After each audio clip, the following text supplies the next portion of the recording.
2021년 상위 0.1% 1인당 평균 소득은 약 33억, 하위 20% 1인당 평균 소득은 238만 원이었다.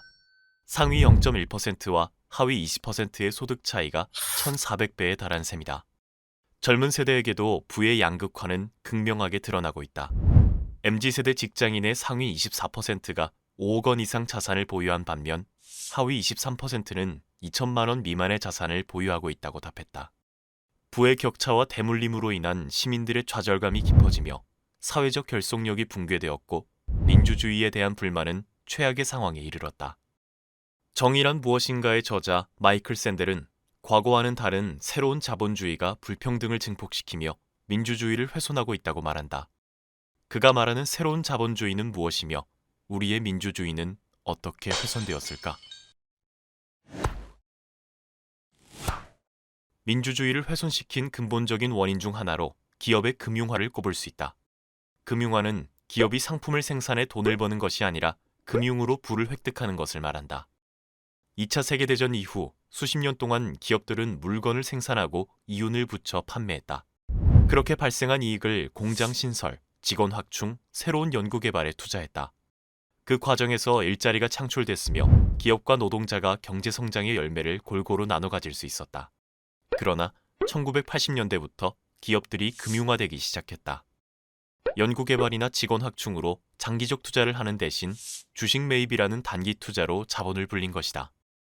이러한 변화는 노동자가 아닌 주식과 채권을 가진 사람들에게 큰 보상을 안겨줬다. 금융화는 시장에 대한 믿음에서 생겨났다. 시장이 아무런 제약을 받지 않을 때 자본이 가장 효율적으로 움직이고 경제 성장도 더 활발하게 이루어질 것이라는 믿음이다. 하지만 그 믿음은 틀렸다. 금융화는 오히려 경제 성장의 걸림돌이 됐다. 금융에 투자하는 돈의 규모가 늘어나며 노동자에게 돌아가는 비중은 줄어들었다. 일자리 수도 증가하지 않았다. 결과적으로 금융화는 빈부격차를 더욱 심화시켰다. 1980년 이후 미국에서 가장 부유한 1% 집단의 소득이 하위 50% 집단이 버는 소득보다 더 많아졌다. 최근에는 경제적 불평등을 심화시키는 요인이 더해졌다. 바로 성공을 바라보는 능력주의적 태도다. 최근 수십 년 동안 성공을 거둔 사람들은 오로지 자신이 잘나서 성공한 것이며 그에 따른 보상을 받을 자격이 있다고 믿게 됐는데 이를 능력주의라고 한다. 능력주의의 확산으로 승자는 자신들이 받은 보상을 당연한 결과로, 패자 역시 비참한 현실을 당연한 결과로 받아들이게 되었다. 승자는 마땅히 가져야 할 것을 가진 것이므로 부의 재분배의 필요성을 느끼지 않는다. 결국 능력주의는 불평등을 점점 더 심화시켰다. 이러한 부의 불평등은 민주주의를 좀먹기 시작했는데 소득 최상위층이 부를 이용해 정부를 자신들의 손아귀에 넣었기 때문이다. 1978년부터 미국의 국회의원들이 기업에서 받은 정치 후원금이 급격히 늘어났고 미국 대통령 선거운동에도 막대한 자금이 흘러들었다.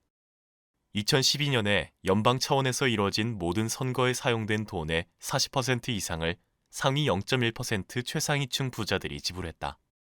돈이 있으면 정부에 접근할 기회도 살 수 있는 것이다. 이렇게 돈으로 정치를 지배하는 것이 불법은 아니지만 부패임은 분명하다. 시민들이 의미 있는 발언을 할 기회를 빼앗기 때문이다. 대중과 부자들이 정부에게 바라는 것은 확연히 다르다. 대중은 대기업 규제가 강화되길 바라지만 부자는 그렇지 않다. 미국인의 87%는 공립학교에 정부의 예산이 지출되길 바라지만 백만장자 중에서는 35%만 여기에 동의한다. 대중과 부자의 의견이 갈릴 때는 부자의 의견이 채택된다. 부자들과 기업의 목소리에 묻혀 일반 시민들은 의미 있는 목소리를 내지 못한다. 시민이 주권을 갖고 목소리를 내야 할 민주주의가 경제적 불평등에 의해 훼손되고 있는 것이다. 부의 양극화, 불신과 혐오 속에서 점점 더 분열하는 사회.